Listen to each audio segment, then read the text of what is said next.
المتقين والصلاة والسلام على أشرف الأنبياء والمرسلين أما بعد فأعوذ بالله من الشيطان الرجيم بسم الله الرحمن الرحيم اللهم صل على سيدنا ومولانا محمد النبي الأمي وعلى آله وصحبه وبارك وسلم وصل عليه.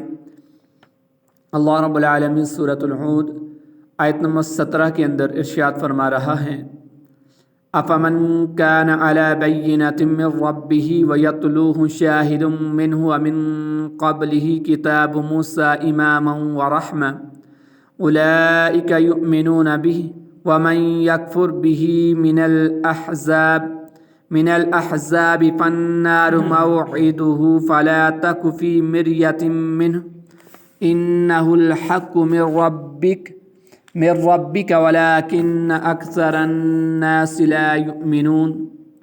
تو کیا وہ جو اپنے رب کی طرف سے روشن دلیل پر ہو اور اللہ کی طرف سے اس پر ایک گواہ آئے اور اس سے پہلے موسیٰ کی کتاب جو پیشوا اور رحمت ہے وہ لوگ اس پر ایمان لاتے ہیں اور تمام گروہوں میں سے جو اس کا انکار کرے تو آگ اس کا وعدہ ہے. تو ہے سننے والے تجھے اس کے بارے میں کوئی شک نہ ہو، بے شک یہ تیرے رب کی طرف سے حق ہے لیکن اکثر لوگ ایمان نہیں لاتے. افمن کان علی بینۃ من ربہ، تو کیا وہ جو اپنے رب کی طرف سے روشن دلیل پر ہو. اس سے پہلی آیت میں ان لوگوں کا ذکر کیا گیا کہ جو اپنے اعمال کے بدلے دنیا کی زندگی اور اس کی زیب و زینت چاہتے ہیں، اور اس آیت میں ان لوگوں کا ذکر ہے کہ جو اپنے اعمال کے بدلے اللہ کی رضا اور اس کی خوشنودی کے طالب ہیں. فلا تک فی مریۃ من، تو اے سننے والے تجھے اس کے بارے میں کوئی شک نہ ہو. اس آیت کی ایک تفسیر یہ ہے کہ اے سننے والے اس دین کے صحیح ہونے اور قرآن کے اللہ تعالیٰ کی طرف سے نازل ہونے کے بارے میں شک نہ کر، بے شک یہ تیرے رب عز و جل کی طرف سے حق ہے لیکن اکثر لوگ اس قرآن کی تصدیق نہیں کرتے. ومن اظلم ممن افترى على الله كذبا اولئك يعرضون على ربهم ويقول الاشهاد هؤلاء الذين كذبوا على ربهم الا لعنة الله على الظالمین. اور اس سے بڑھ کر ظالم کون جو اللہ پر جھوٹ باندھے. یہ لوگ اپنے رب کے حضور پیش کیے جائیں گے اور گواہی دینے والے کہیں گے یہی وہ لوگ ہیں جنہوں نے اپنے رب پر جھوٹ بولا تھا. خبردار ظالموں پر اللہ کی لعنت ہو. ومن اظلم ممن افترى على الله كذبا، اور اس سے بڑھ کر ظالم کون جو اللہ پر جھوٹ باندھے. اس آیت اور اس کے بعد والی 4 آیات مقدسہ میں اللہ تعالیٰ نے کفار مکہ کی مذمت میں تقریباً 14 باتیں ارشاد فرمائیں ان 4 آیتوں میں. اس آیت کا خلاصہ یہ ہے کہ کفار مکہ یہ کہتے تھے کہ اللہ تعالیٰ کی بارگاہ میں بت ان کی شفاعت کریں گے اور یہ بت اللہ تعالیٰ کے شریک ہیں. وہ اللہ تعالیٰ کے لیے اولاد بھی مانتے تھے اور یہ اللہ تعالیٰ پر سری جھوٹ اور افترا تھا. اس لیے ان کی مذمت میں اللہ تعالیٰ نے ارشاد فرمایا کہ لوگوں میں سے ان سے بڑھ کر ظالم کون ہے جو اللہ پر جھوٹ باندھے اور اس کے لیے شریک اور اولاد بتائے. یہ جھوٹ باندھنے والے لوگ جب قیامت کے دن ذلت اور رسوائی کے ساتھ اپنے رب کے حضور پیش کیے جائیں گے تو ان سے ان کی دنیاوی اعمال دریافت کیے جائیں گے. انبیاء کرام علیہ السلام اور ملائکہ علیہ السلام ان کے خلاف گواہیاں دیں گے اور کہیں گے کہ یہی وہ لوگ ہیں جنہوں نے دنیا میں اپنے رب پر جھوٹ بولا تھا. خبردار ظالموں پر اللہ رب العالمین کی لعنت ہو. اس سے معلوم ہوا کہ بروز قیامت کفار اور منافقین کی بڑی رسوائی ہوگی.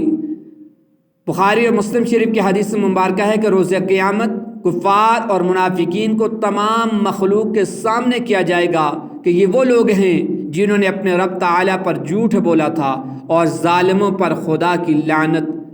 اس طرح وہ تمام مخلوق کے سامنے رسوا ہو جائیں گے. الذین یصدون عن سبیل اللہ ویبغونها عوجا وهم بالآخرة هم کافرون. اور جو اللہ کے راستے سے روکتے ہیں اور اس میں ٹیڑھا پن تلاش کرتے ہیں، اور وہی لوگ آخرت کا انکار کرنے والے ہیں۔ الذین یصدون عن سبیل اللہ، اور وہ جو اللہ کے راستے سے روکتے ہیں، یعنی ان ظالموں کا طریقہ یہ ہے کہ وہ اللہ تعالیٰ کے راستے سے روکتے اور حق کی پیروی کرنے میں رکاوٹ بنتے ہیں، اسلام کے خلاف شکوک و شبہات ڈالنے اور صاف اور واضح دلائل میں ٹیڑھا پن تلاش کرنے کی کوشش کرتے ہیں، اور وہ آخرت کا انکار کرتے ہیں۔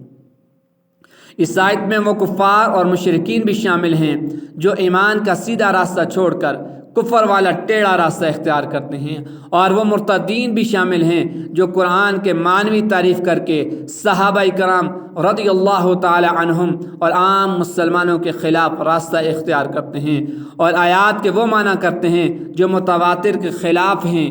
اگر انہیں آخرت کا ڈر ہوتا تو یہ جرت کبھی بھی یہ لوگ نہ کرتے۔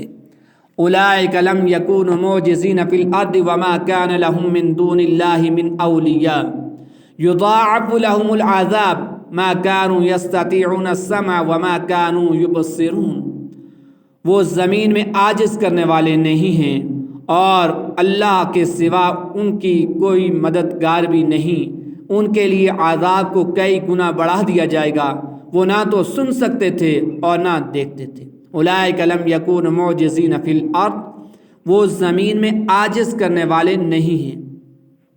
آیت کا خلاصہ یہ ہے کہ اگر اللہ تعالیٰ ان پر عذاب کرنا چاہے تو وہ زمین میں اللہ تعالیٰ کو عاجز نہیں کر سکتے، کیونکہ وہ اس کے قبضہ اور اس کے ملک میں ہیں، نہ اس سے بھاگ سکتے ہیں نہ بچ سکتے ہیں، اور اللہ تعالیٰ کے سوا ان کے کوئی مددگار بھی نہیں کہ وہ ان کی مدد کرے اور انہیں اس کے عذاب سے بچائے۔ لوگوں کو اللہ تعالیٰ کے راستے سے روکنے اور مرنے کے بعد اٹھائے جانے کا انکار کرنے کی وجہ سے ان کا عذاب کئی گنا بڑھا دیا جائے گا۔ ما كانوا يستطيعون السمع، وہ نہ تو سن سکتے ہیں۔ حضرت قتادہ رضی اللہ تعالیٰ عنہ سے روایت ہے کہ وہ حق سننے سے بہرے ہو گئے تو کوئی بلائی کی بات سن کر نفع نہیں اٹھاتے، اور نہ وہ آیات قدرت کو دیکھ کر فائدہ اٹھاتے ہیں۔ اولئک الذین خسروا انفسهم وضل عنهم ما كانوا یفترون، یہی وہ لوگ ہیں جنہوں نے اپنی جانوں کو خسارے میں ڈال دیا اور ان سے ان کے بہتان گم ہو گئے۔ اولئک الذین خسروا انفسهم، یہی وہ لوگ ہیں جنہوں نے اپنی جانوں کو خسارے میں ڈالا۔ آیت کا خلاصہ یہ ہے کہ کفار مکہ نے اللہ تعالیٰ کی عبادت کے بدلے بتوں کی عبادت کو اختیار کر لیا، اور یہ سب سے بڑا خسارہ ہے۔ یہ دین کو دنیا کے بدلے میں بیچ کر خسارے میں پڑ گئے، کیونکہ انہوں نے عزت والی چیز دے کر ذلت والی چیز کو اپنا لیا، اور یہ دنیا کا خسارہ ہے۔ اور آخرت کا خسارہ یہ ہوگا کہ وہ ذلت والی چیز بھی ہلاک ہو جائے گی اور اس کا کوئی اثر باقی نہ رہے گا۔ لا جرم انہم فی الآخرۃ هم الاخسرون، یہ لوگ لازمی طور پر آخرت میں سب سے زیادہ نقصان میں ہوں گے۔ لا جرم، لازمی طور پر۔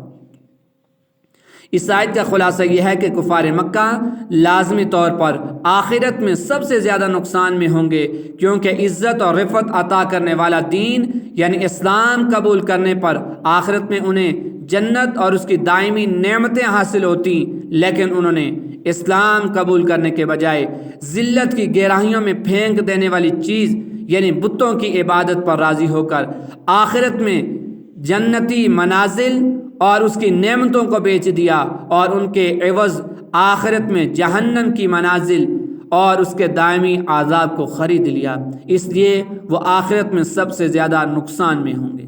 اس آیت سے معلوم ہوا کہ اپنی اخروی بلائی اور بہتری کے مقابلے دنیا کی بلائی اور بہتری کو ترجیح دینا انتہائی خسارے کا عمل ہے۔ اس لیے ہر مسلمان کو چاہیے کہ وہ اپنی دنیا بہتر بنانے کے مقابلے میں اپنی آخرت کو بہتر بنانے کی زیادہ کوشش کرے۔ حضرت ابو ہریرہ رضی اللہ تعالیٰ عنہ سے روایت ہے کہ نبی کریم صلی اللہ علیہ وسلم نے ارشاد فرمایا، ان فتنوں کے واقع ہونے سے پہلے نیک اعمال کر لو جو اندھیری رات کی طرح چھا جائیں گے۔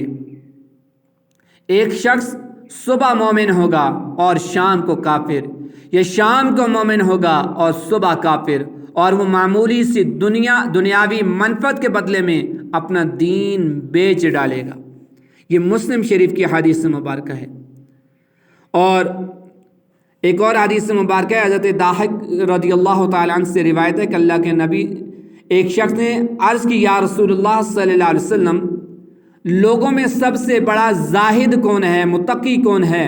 ارشاد فرمایا وہ شخص سب سے بڑا زاہد ہے جو اپنی قبر کو اور اپنے فنا ہونے کو نہ بھولے، دنیا کی زیب و زینت کو چھوڑ دے، باقی رہنے والے کو فنا ہو جانے والی چیز پر ترجیح دے، اپنے آنے والے دن کو شمار نہ کرے اور خود کو مردوں میں شمار کرے۔